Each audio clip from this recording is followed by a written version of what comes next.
Fifi O'Hara. At first, like, I didn't know who that was. I was like, I love Fifi. She's been nothing but sweet to us. Even when people attack us online and we, like, as a human, your feelings get hurt, and sometimes you go on Twitter and, you know, I don't feel good, people are right there talking shit about me, and she's the first to tell you, girl, take it, run with it, make money with it, don't even worry about it. She's been nothing but sweet to us. Oh, good. Well, that's good. She gets a hard fucking bargain in this whole thing. I feel so bad for her because I understand that, like, you know, she might, you know, she said stuff on a TV show and stuff like that, and, like, maybe, you know, some people may not have found her decisions to be the best, but I feel like, you know, people who throw hate at her, hate at any of the other girls who are in that situation, it's just like, are you really any better than that person if you're sitting there and judging someone and throwing so much hate at someone you don't know because you think you know them inside and out?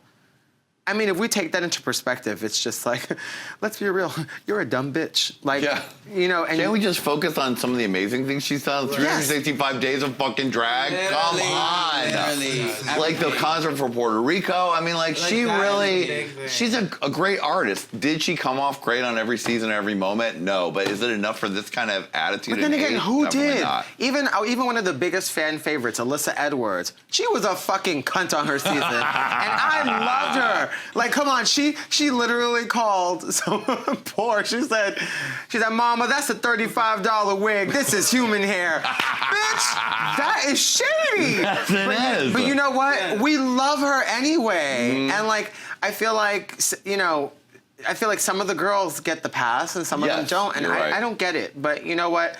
I really hope that people learn to just, like, love all the girls, Fifi and all, like, because, girl, it's all fucking drag and they're all fucking talented. Agreed. Look at her.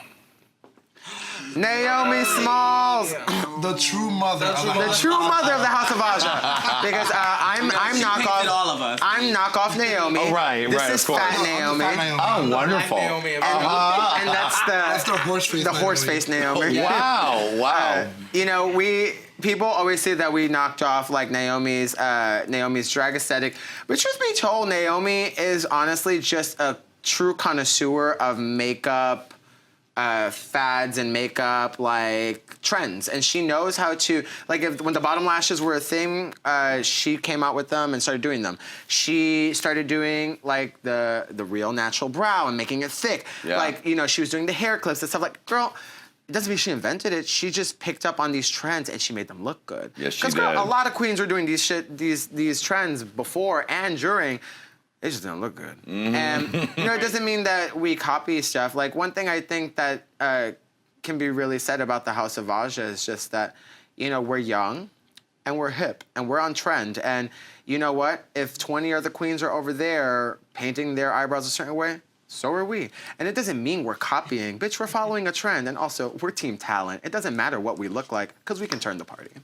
Yes. Work. Okay.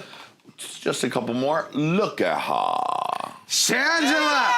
I fucking love Shangela so much. Like, I've never met anyone in my life who really was literally me in another person's body, but kind of crazier. Except for Candy. But Shangela's kind of fucking nuts. Like, me and her can just, like, be in the same room, and, like, I just want to be like, sis. And she'll be like, sis. And I'm like, sis. Like, we will speak in just sis. In just full sis. In full sis. Like, she's such a hard worker. Yeah. And a true business fish. And I feel like there's not much queens who get on Drag Race who understand, like, you gotta be business fish. Like, I feel like Alaska, Sharon, Shangela, these are Bianca. Like, these are business fish. Yeah. And Shangela is a business fish. Getting it done. Doing all of it. She's like that lesbian lawyer at the law firm. That's Shangela. All right. Look at her. Charlie. I've never really gotten to know Charlie past, like, the show. I've had a few gigs with her.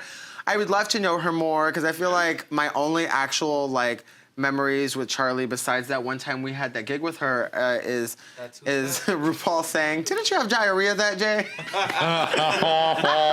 When RuPaul points to you and mentions diarrhea in any form, that's not good. Oh, that moment, it cured my depression. It cured my scoliosis. It watered my crops. Like, I was like, word!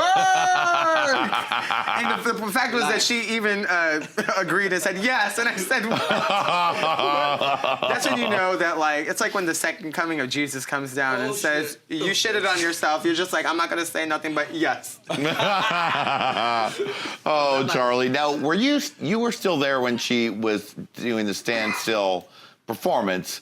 What was the feeling when that was really happening? Because I know what we felt watching on TV. We were just like, what was happening in the room?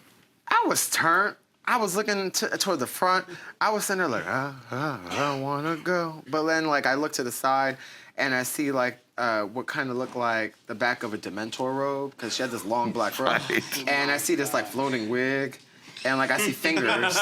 And, like, the only thing I could think about was, like, damn, Ma, you look like somebody's grandmother, like, telling, like, kids, like, to really get off the lawn. Like, it was some serious, like... And that was about it, yeah, unfortunately. And I was like, wow. Like, Trinity, what we saw on TV really did not capture the full essence of that fucking performance, because Trinity, like, it was cute, like the little cut-up clip, but in person, that was a motherfucking performance. Yeah. I paid $5. I tipped her. Wow. You didn't get to see me, but I tipped her. I walked up to her in the middle of the lip sync, and I said, I'm sorry, y'all, but I have to give this bitch a $5 bill because that's all I have to my name right now. And I walked right off. Nice. All right, and one last one. She's perfect. She's beautiful. She looks like Linda Evangelista. Look at her. Yes, Fish. Wow, that is a gorgeous picture, though. That is a gorgeous picture. That's actually the picture from the first DragCon, I think. Yeah. The first DragCon. I think Valentina is a very exceptional person, and she's very nice, and I think I actually relate to her a lot more than I relate to a lot of the girls on my season. If it's one thing that I've realized is that sometimes your frustrations with one person can honestly be because you have a lot in common with them, and you just see, the wrong you may see in them can also be a projection of what you see in yourself. So I feel like her and I are actually more similar than we may ever realize. She just happens to be pretty. Yeah. And she just has... Some would say beautiful, perfect, like a model. She happens to be, like, very beautiful and has this, like, kind of, like, energy to her. Like, you know, she really is, like, one of those, like, crazy novella bitches that you're just, like, one second she's like, hi, hey, and then the next minute she, like, murdered the family and is smiling with a knife in her hand. Like, so you never know. But she's one of the people who was actually really there for me when a lot of people were shitting on me online. Huh. And, you know, I know a lot of people criticize her for not sticking up for, you know, for them towards her fans. She posted about me and she told her fans to leave me alone. So, bitch, I'm good. Like, you know, her fans attack me still here and there. And, like, honestly, I do think that some of her fans are a little erratic. Yeah, off the charts, need medication, should calm it down a little bit, cool it, it's just a show, relax, sweetie. But you know what? Like, I get it. Some people maybe find something they relate to that they haven't. Not that she was the first beautiful drag queen on Drag Race or the first Mexican drag queen or the first anything. But being that our season was the first season on VH1, we did feud to a higher, like a bigger audience. And I guess she really got the exposure to those places. And honestly, I wish nothing but the best for her. And, like, I think she's doing something very great with her career. And she's very successful. She will continue to be successful. So. All right. Well, I say, wow. Aja, House of Aja, thank you all so much. It's been so fun. You guys are a real kiki, so please come back and visit us again. You ain't seen it all yet. You want. Oh, I know. I've seen the Instagram stories. All right. Thank you, beautiful Lady Red back there.